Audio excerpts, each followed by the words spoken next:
extrêmement heureuse d'être parmi vous ce soir. Alors, pourquoi? Parce qu'on a ces vœux avec ces trois merveilleux députés qui font un travail de terrain acharné, qui sont aux côtés des luttes au quotidien, aux côtés des associations. Et donc, je les remercie et je suis très fière de mener le combat à leur côté au quotidien. Merci à vous trois et surtout aussi aux militants, parce qu'on a parlé aussi des élus qui font là quand même ces vœux, mais il y a aussi les militants qui sont dans cette salle, qui font un travail exceptionnel. Ouais.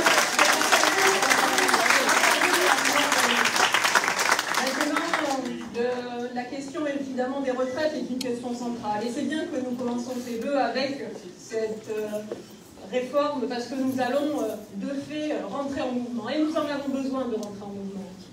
Mais rentrer en mouvement, convaincre, et les arguments que tu as énoncés, Henrik, sont extrêmement pertinents.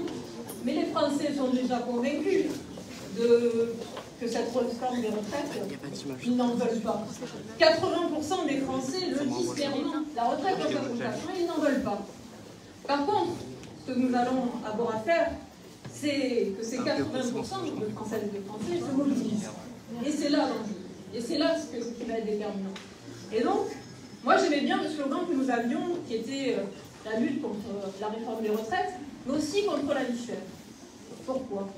Parce que je pense à toutes celles et tous ceux qui vont avoir du mal à se mobiliser parce qu'ils sont pris dans le quotidien. On leur parle d'une retraite dans 10, 20, 30 ans, mais qui ne savent pas si demain, ils auront la capacité de payer leurs factures d'électricité, d'avoir les 3 repas par jour. Je pense à ces 12 millions de Françaises et de Français qui vivent dans la précarité énergétique et qui vont voir encore leur facture exploser à partir du 1er février et qui se demandent s'ils vont pouvoir chauffer leur foyer. Je pense à ces 8 millions de personnes qui aujourd'hui ont besoin de l'aide alimentaire pour survivre. Et je ne sais pas si vous avez vu, il y a eu cette enquête sur TF1 qui montrait que le vol à l'étalage a augmenté de 17%. Et ce n'était pas pour voler des iPads. Aujourd'hui, l'augmentation de 17% du vol à l'étalage, vous savez ce que c'est? C'est des personnes qui veulent du beurre et du fromage. Voilà où nous en sommes. Je pense aussi évidemment à ces artisans boulangers. Puisque moi j'ai mené une enquête depuis 2 semaines, une enquête parlementaire pour aller à leur rencontre. Parce que comme vous le savez peut-être, 80% de nos boulangeries risquent de fermer du fait de la crise énergétique. 80% de nos boulangeries. C'est bien beau de nous mettre la baguette au patrimoine de l'UNESCO, si derrière c'est pour fermer du boulangerie. Les artisans boulangers voient leur facture d'électricité multipliée par 5, 6, voire 10. Et sont en train de mettre la clé sous la porte. Et hier, j'étais dans le Vaucluse à la rencontre encore des boulangers après avoir vu chez des Bouches-du-Rhône la semaine dernière. Et Ludovic, un boulanger qui vient de fermer sa boulangerie, il me dit « Mais moi, c'était le rêve de ma vie, la boulangerie. Et quand je me lève le matin, c'est pour faire du pain, pas pour payer de l'électricité. » Et aujourd'hui, Ludovic, sa petite boulangerie, qui était là depuis 30 ans dans le quartier, dans un quartier populaire, et bien elle n'est plus là. Donc je pense à ces artisans boulangers, je pense à ces TPE, ces PME, et je pense aussi à nos élus. Les élus de nos communes qui voient la facture énergétique doubler, tripler, et qui ne savent plus dans quoi couper dans les services publics. Alors certains par chez nous, vous savez, on a coupé les décorations de Noël, après ça a été l'éclairage public. Après on a demandé, dans les classes, il faut descendre à 17 degrés pour que nos enfants travaillent à 17 degrés dans les classes. Et donc je pense à toutes ces personnes-là. Toutes ces personnes-là qui sont prises sur des préoccupations majeures et que nous allons devoir mobiliser aussi dans la réforme des retraites. Et pour ça, c'est pour ça que nos slogans doivent être plus larges. C'est pour ça qu'il y a cette réforme des retraites et il y a la lutte contre la vie chère. Parce que ça permettra de fédérer, ça permettra de faire converger nos luttes. Et nous en avons besoin. Parce que c'est comme ça que nous ferons reculer le gouvernement. Et vous savez, cette crise énergétique. Parce que j'ai eu la bonne idée de siéger dans la commission énergie au Parlement européen. Alors je ne vous raconte pas, depuis que je suis arrivée en septembre, c'est du grand n'importe quoi. Et plus vous creusez dans le secteur énergétique, et plus vous vous rendez compte de l'absurdité de la chose. Et j'aimerais vous en parler un petit peu, parce que c'est aussi pour vous donner des arguments. Quand vous êtes dans les repas de famille avec vos amis, quand vous faites du militantisme dans les quartiers, c'est de donner des arguments sur ce qui est en train de se passer. Quand les gens vous demandent pourquoi ma boulangerie ferme, pourquoi mon enfant il est dans une classe chauffée à 17 degrés.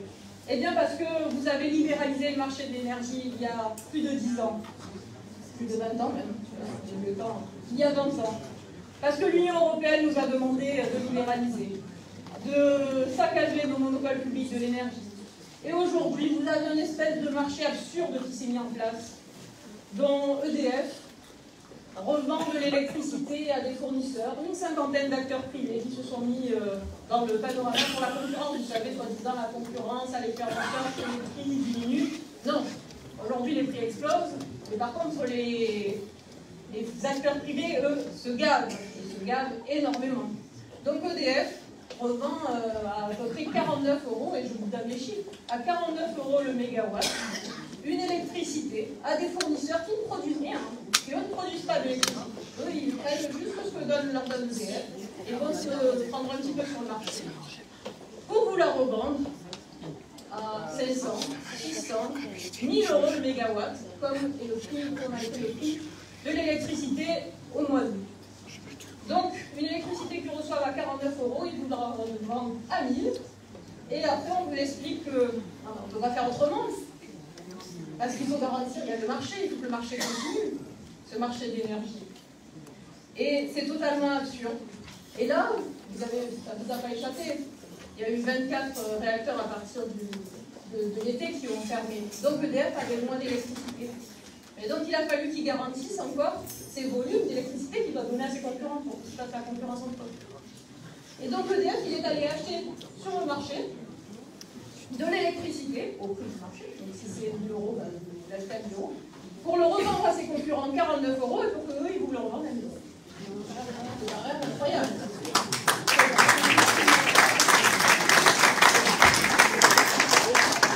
Et là, mais on a de la chance, le gouvernement est arrivé.